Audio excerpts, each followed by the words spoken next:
जितनी भी माताएं एकादशी का व्रत करती, बहुत ध्यान से सुनना आज की कथा को। शायद जिंदगी में मिली ना मिली, पर ये कथा का रिश्ता तो बहुत ध्यान से सुनना। ध्यान से स्कंद पुराण यहाँ तक कहती है कि इस कथा के चरित्र को जो श्रवण कर लेता है उसको 26 एकादशी करना भी नहीं पड़ती। इस एकादशी की केवल ये कथा सुनकर ही वो तर जाता है। बहुत ध्यान से सुनना इसको, कथा तो बड़े भाव से सुन लो इसको। पुत्रदा एकादशी पूरे साल में 2 बार आती है। एक श्रावण के महीने में आती है, दूसरी पोषादिक्रम में। जिस नारी को संतान नहीं हो रही हो, बहुत प्रयास कर लिया हो, पुत्रदा एकादशी पूरे साल में 2 बार आती है। एक श्रावण के महीने में आती है, दूसरी पोषादिक्रम में आती है। पुत्रदा एकादशी होती है, ये संतान की वृद्धि करने वाली होती है। शंकर जी के मंदिर में जाकर, भगवान शिव के मंदिर में पूजन करके घी का 1 कटोरी में घी और 1 कटोरी में खीर शंकर के सामने रख देते हैं। भगवान शंकर के मंदिर पर चौखट पर घी का दिया लगा देते हैं। शंकर जी की चढ़ी हुई 1 बेलपत्र साथ में रखें और 1 बेलपत्र को उठाकर शंकर जी के मंदिर की चौखट पे ही बैठकर चबा चबा कर खा लेते हैं। जो 1 बेलपत्र लेकर आए हैं वो अपने पति को खिला देते हैं। कहते हैं पुत्रदा एकादशी के दिन ये कर लेने पर संतान की प्राप्ति हो जाती है, पुत्र की प्राप्ति हो जाती है। महापुराण की कथा कहती है, आप अगर विश्वास रखे हो, सफेद आंकड़े की जड़, जिस नारी का संतान नहीं हो, गर्भ नहीं ठहरा हो, सफेद आंकड़े की जड़, जिस देव अधिदेव महादेव की कथा जिस तुम्बरुका जी ने श्रवण कराई है, शंकर भगवान जिनके सामने बैठकर शिव पुराण की कथा सुन रहे हैं, उन तुमरुका जी का नाम लेकर शिवलिंग पे से 21 बार घुमाकर मंदिर में ही कमर पर 7वें दिन रजस्वला धर्म के जो बांध लेता है और 1 पीपल का पत्ता अवधूतेश्वर महादेव का नाम लेकर शंकर पर चढ़ाकर उसको गाय के दूध में उकाल कर रात्रि को दोनों पति पत्नी अगर पीकर सोते हैं, 3 महीने में भगवान भोलेनाथ उसकी गोद भर देते हैं। ये शिव तत्व शंकर देता जरूर है। अच्छा, संतान नहीं हो, किसी नारी की गोद, अगर स्त्री की गोद अगर खाली रह जाए तो भी दुख होता है उसको कि मेरे घर में औलाद नहीं, संतान नहीं। बड़े प्रेम से सबसे पहला नियम एकादशी व्रत का, सबसे पहला नियम है कि आप जिस दिन व्रत करो उसके 1 दिन पहले भक्ति का संचार इस हृदय में कर लो। भक्ति का संचार इस हृदय में कर लीजिए। जिस दिन आप व्रत करो, जैसे एकादशी का व्रत कर रहे हो तो 10वीं के दिन शाम का समय जब आवे, रात्रि जब होने लगे, शाम का समय आवे और रात्रि का आप जब भोजन ग्रहण करो तो उस भोजन में कोई ऐसा पदार्थ ग्रहण मत करिए जिस पदार्थ के कारण आपकी एकादशी बिगड़ जाए।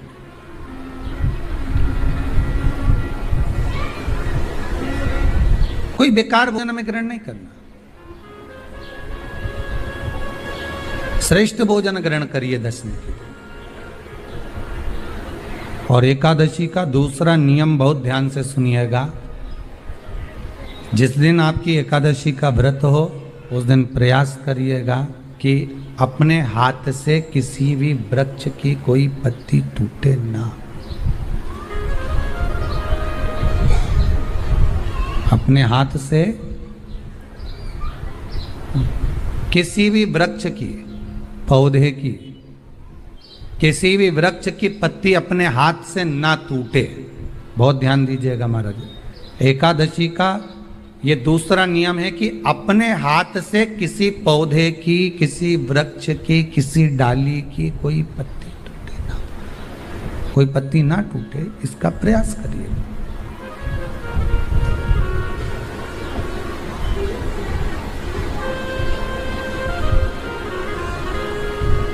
कितना सुंदर व्याख्यान कहा है, कितना सुंदर वर्णन है महाराज।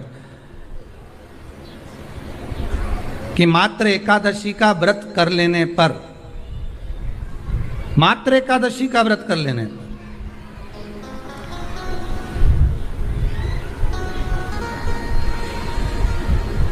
जो पूर्व में किया गया हमारा पाप कर्म है, हमने किसी जीव की हत्या करी है, हमने किसी को कष्ट प्रदान करा है, हमने किसी को अपशब्द कहा है, हमने किसी को ताने दिए, हमने किसी को आड़ा टेढ़ा कहा है, हमने किसी को गालियां दे दी है, मात्र एकादशी का व्रत ही कर लेने पर ये सारे जो दोष हैं वो समाप्त हो जाते हैं।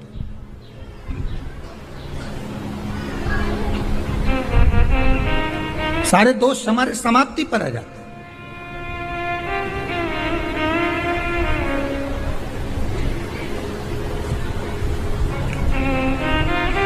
अब एक विचार करिएगा थोड़ा सा अपने मन में, अपने चित्त में, अपनी वृत्ति में एक बात उतारिएगा, एक अपने मन में एक बात को उतार कर रखिएगा कि आप अपने पाप को, अपने पाप कर्म को जिस दिन छिन्न करने वाले हो, समाप्त करने वाले हो, अपने पाप को आप जिस दिन समाप्ति पर लेकर जा रहे हो, तो उसके एक दिन पहले आपको प्रसन्नता होना चाहिए कि नहीं होना चाहिए कि कल मेरा पाप कटने वाला है, कल मेरा पाप समाप्त होने वाला है, जो मैंने पाप कर्म करा है वो समाप्त होगा, जो मैंने पाप कर्म करा है वो कल समाप्त हो जाएगा। तो एक दिन पहले आपके चेहरे पर प्रसन्नता हो कि ना हो?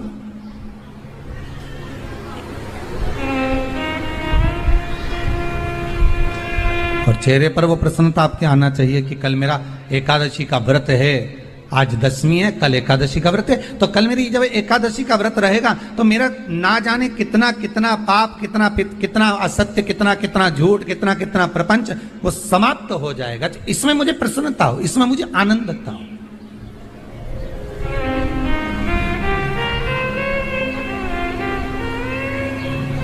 तो क्या कहा गया कि प्रयास करिएगा कि एकादशी के दिन कोई वृक्ष की, कोई डाली की, कोई कोपल की कोई पत्ती ना तोड़ी जाए। क्यों? तो कहा अगर उस पत्ती को हम तोड़ देते हैं, वृक्ष की पत्ती को या क्यारे में लगी हुई कोई डाली की पत्ती को हम तोड़ देते हैं, तो एकादशी का पुण्य फल प्राप्त नहीं होता, एकादशी का कोई फल हमारे खाते में नहीं जाता, पुण्य फल प्राप्त। अब फिर भले तुम चाहे तुमने मोरधन खाया हो, चाहे तुमने फिर चिप्स खाई हो, चाहे तुमने फिर व्रत का कितना ही सामान खा गए हो और तुमने सोचा कि आज मेरी एकादशी है, तो फिर उसका कोई फल प्राप्त नहीं है, उसका कोई सुख प्राप्त नहीं है आपको, फिर उसका कोई आनंद प्राप्त नहीं है आपको, फिर उसमें कोई आनंद की अनुभूति आपको नहीं मिल रही। को याद रखिए, गौदान और एकादशी, श्रीमद वल्लभाचार्य जी ने मायावत का खंडन करा था जगन्नाथपुरी में, और श्रीमद वल्लभाचार्य जी ने कहा था एकादशी मरने के बाद मत दो, एकादशी जीते जी दो। कहा था कि नहीं कहा था? जीते जी दान करिए। इसलिए जगदीश में, जगन्नाथपुरी में एकादशी उल्टी लटकी हुई है। करें आपने दर्शन?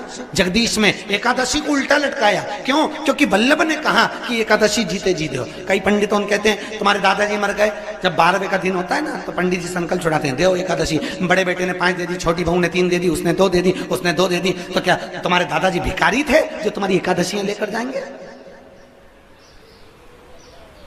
और तुम कौन होते हो दादाजी को एकादशी देने वाले? तुमने कौन सा इतने पुण्य कर लिए जो तुमने एकादशी दे दी? एकादशी के दान की महत्वता श्रीमद वल्लभाचार्य जी ने कहा कि कोई व्यक्ति अगर खटिया पर सड़ रहा है, पलंग पर तड़प रहा है, हॉस्पिटल में पड़ा हुआ है, तो निवेदन है कि उसको देखने जाओ तो अपनी करी हुई एकादशी में से 2 एकादशी का दान उसको तुरंत दे दो। क्यों? तो जिससे उसको मोक्ष मिल जाए, मरने के बाद नहीं। क्योंकि मरने के बाद तो वो 10वें के दिन, गरुड़ पुराण में लिखा है 10 दिन तक जीवात्मा घर की अटारी पे रहती है। कितने दिन? 10 दिन। 10 दिन के बाद जीवात्मा चली जाती है। कहां जाती है? उसको जहां जाना है। 3 दिन में उसको भोग भोगना पड़ता है जीवात्मा को। 3 दिन नरक का भोग भोगती है, उसके बाद स्वर्ग का भोग भोगती है। 18 दिन में ये प्रोसेस पूरी हो जाती है। कितने दिन? 18 दिन। 18 दिन के बाद में उस जीवात्मा को धान के खेत में पटका जाता है। किसके खेत में? धान के, चावल के खेत में। इसलिए कहते हैं एकादशी के दिन चावल मत खाओ। कहते कि नहीं कहते? और क्या कहते हैं, द्वादशी के दिन चावल खाना जरूरी है। एकादशी का पालना करना है तो द्वादशी को चावल का एक गिरासा खाओ, तब द्वादशी को चावल खाओगे तो एकादशी लगेगी। चावल नहीं खाओगे तो एकादशी नहीं लगेगी। द्वादशी को चावल खाना जरूरी है। क्यों कहते हैं? क्योंकि धान के खेत में जीव को छोड़ा जाता है, उस धान के खेत में, चावल के खेत में जीवात्मा रहती है, उसको चिड़िया खाती है तो चिड़िया के रूप में जन्म लेता है, मनुष्य खाता है तो मनुष्य के रूप में जन्म लेता है। इसलिए एकादशी के दिन चावल नहीं खाया जाता, क्योंकि एकादशी के दिन हम चावल खाएंगे तो जीव हत्या का दोष लग जाएगा। फिर कब खाना है? द्वादशी के दिन। द्वादशी के दिन क्यों खाया जाता है? क्योंकि हम एकादशी के व्रत करे रहते हैं और पहला घासा जब चावल का खाते हैं तो अपनी करी हुई एकादशी का पुण्य जितने जीव हमारे मुंह में जाते हैं उनको उसका पुण्य मिल जाता है और उनका फिर जन्म नहीं होता, वो तर जाते हैं, उनको एकादशी का भाग मिल जाता है। इसलिए कहते हैं एकादशी को चावल मत खाओ पर द्वादशी को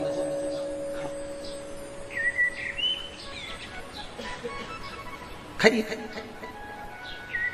10 दिन तक जीवात्मा है और आपने एकादशी कब दान दी? बोलो जम के। 12वें के दिन, 13वें के दिन आपने एकादशी का दान दिया, वो मिली उनको? अरे बोलो अच्छे से। कई तो अभी तक कर रही होगी, हमारे दादाजी के निमित्त की कर रहे हैं, कर ले। फिर वही वाली बात आ गई, गुलाब के फूल में पानी जारी है। एकादशी के दिन शंकर भगवान को चावल का दाना चढ़ाना चाहिए कि नहीं चाहिए?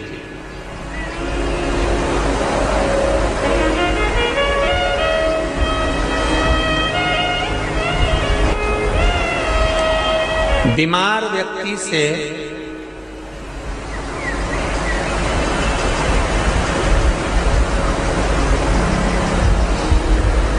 कोई बीमार व्यक्ति है, बहुत रोगीला, उसको बहुत रोग है, शुगर है, बीपी है, थायराइड है, सब कुछ है उसको,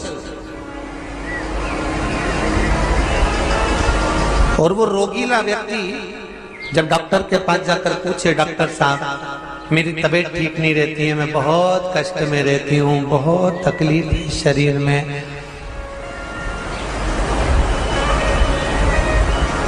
और अभी सावन का महीने का व्रत आ रहा है डॉक्टर साहब, 1 महीना में व्रत करती थी पहले, करूं कि नहीं करूं? तो डॉक्टर साहब क्या बोलेंगे? बोलते जाओ जरा जम के। डॉक्टर बोलेगा कि आप व्रत मत करो। डॉक्टर एक बात कहेंगे, शरीर स्वस्थ रखना है, व्रत बाद में हो जाएगा, अगले वर्ष कर लेना, पर अभी शरीर को सही रखने के लिए दोनों समय अच्छे पेट भरकर सात्विक भोजन करो और अपने शरीर को ठीक करो। सात्विक भोजन अपने शरीर को, व्रत बाद में भी हो जाए, अगले वर्ष हो जाए।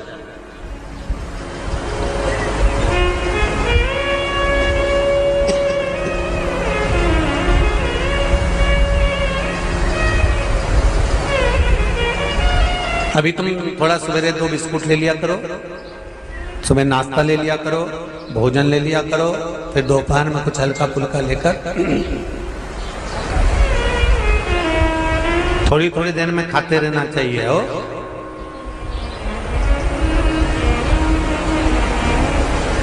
थोड़ा थोड़ा खाओ, थोड़ी थोड़ी देर में खाओ, एक साथ सुरसा जैसे मत निपटा जाए, थोड़ा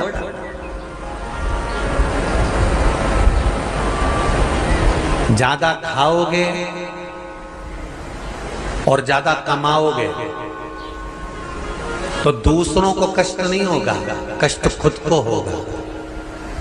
ज्यादा खाओगे, अपाच्य हो जाएगा, रात की नींद उड़ जाएगी।